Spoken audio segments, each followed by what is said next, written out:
नमस्कार दोस्तों, स्वागत है आपका हमारे YouTube चैनल टेक वाला 13 में। आज के इस वीडियो में हम डिस्कस करने जा रहे हैं कि सॉकेट में दोनों तरफ फेज आने वाली प्रॉब्लम को कैसे सही करें और ये प्रॉब्लम क्यों होती है और इसका क्या सॉल्यूशन है। आज की वीडियो में हम यही डिस्कस करने जा रहे हैं। अभी तक आपने हमारा चैनल सब्सक्राइब नहीं किया तो सब्सक्राइब कर दीजिए, क्योंकि ऐसी टेक्निकल वीडियो हम इस चैनल पर बनाते रहते हैं। तो आज का टॉपिक यही है कि why both side phase in the socket और न्यूट्रल में फेज आने पर कैसे सही करें। तो कभी कभी आपने देखा होगा घरों में, इंडस्ट्रीज़ में, हमारा जो सॉकेट होता है उसमें दोनों तरफ फेज आपको दिखाई देगा, यानी कि फेज में भी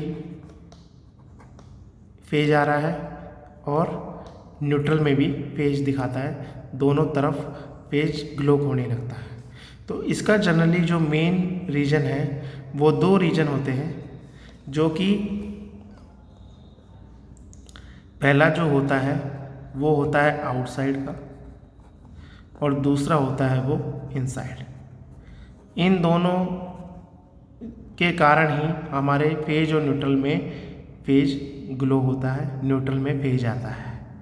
तो आउटसाइड की मैं बात करूं, मान लीजिए आपका जो एनर्जी आ रही है, जो बिजली आ रही है घर पे, वो कहीं ट्रांसफार्मर से आ रही है, तो उसमें अगर न्यूट्रल में प्रॉब्लम है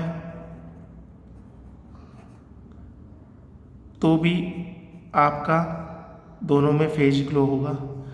या फिर आपके जो पड़ोसी हैं या नेबर्स हैं उनके सर्किट में भी इश्यू है तो भी आपका दोनों फेजों में, यानी कि एक फेज और न्यूट्रल में, दोनों फेजों में फेज दिखाएंगे, फेज में भी और न्यूट्रल में भी।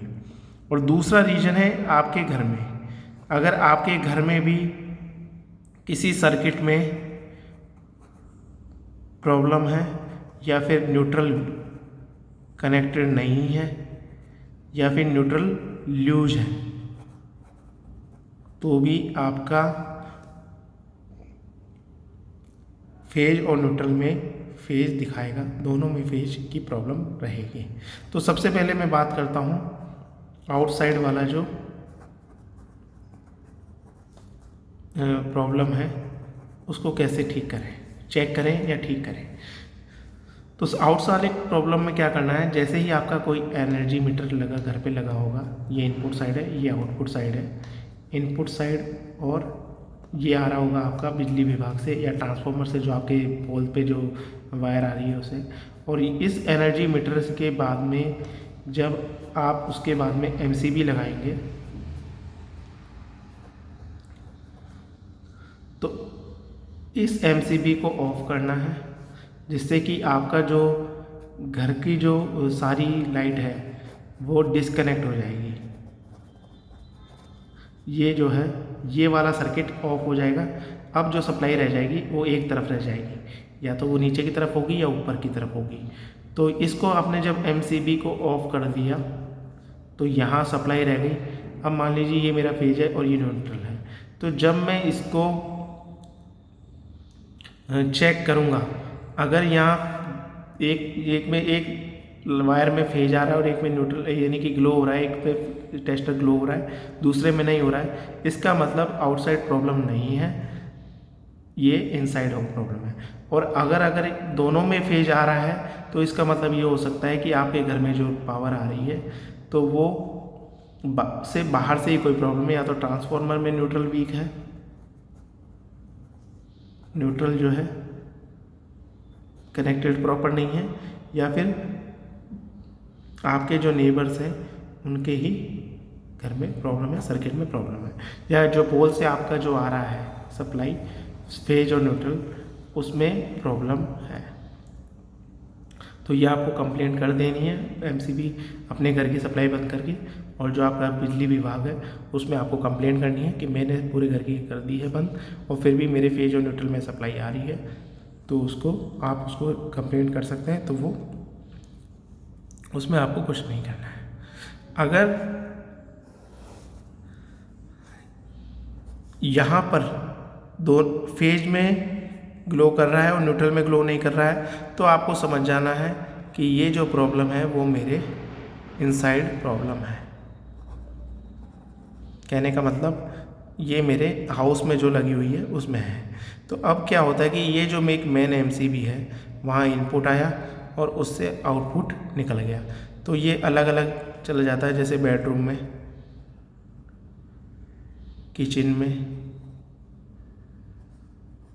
हॉल में, तो सबके लिए अलग अलग एमसीबी लगी हुई होती है जो कि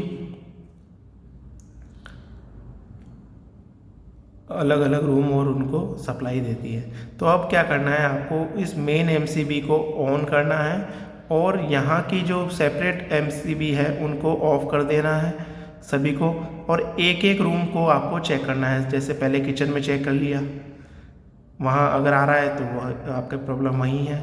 फिर बेडरूम में चेक करना है, हॉल में चेक करना है। तो 1 to 1 सभी एमसीबी को ऑफ करके जिस एक एक पहले किचन की चेक कर ली, अगर वहाँ पर न्यूट्रल आ रहा है में फेज आ रहा है तो उसको चेक कर लेना है। मान लीजिए मेरा बेडरूम में प्रॉब्लम है, तो मैं क्या करूँगा, बेडरूम में जितनी भी एमसीबी है उनको ऑफ कर दूँगा, उनको मैं ऑफ कर दूँगा।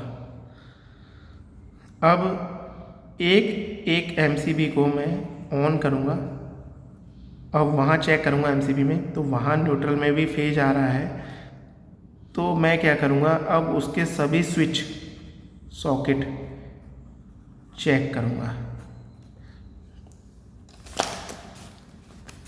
कि मेरा एक्चुअल में प्रॉब्लम कहाँ आ रही है। तो अब मान लीजिए एक प्लेट है एग्जाम्पल के लिए, उसमें एक सॉकेट है, ये 3 स्विच है। अब मैं एक एक में चेक करूँगा, तो मान लीजिए मेरा ये चेक किया, दोनों, एक में फेज आ रहा है, एक में न्यूट्रल फेज है और एक में न्यूट्रल है और न्यूट्रल में फेज नहीं आ रहा है। एक स्विच है फैन के लिए, एक है टीवी के लिए, एक है लाइट के लिए। तो मान लीजिए कि मेरा जो फेज आ रहा है वो इस लाइट वाले स्विच में आ रहा है, न्यूट्रल में। इस वाले स्विच को ऑन करने पर मेरा इस न्यूट्रल में फेज आने लग जा रहा है, तो इसका मतलब लाइट का जो इक्विपमेंट है उसमें या तो न्यूट्रल वीक है यानी कि लूज है, और या फिर न्यूट्रल का वायर कट है।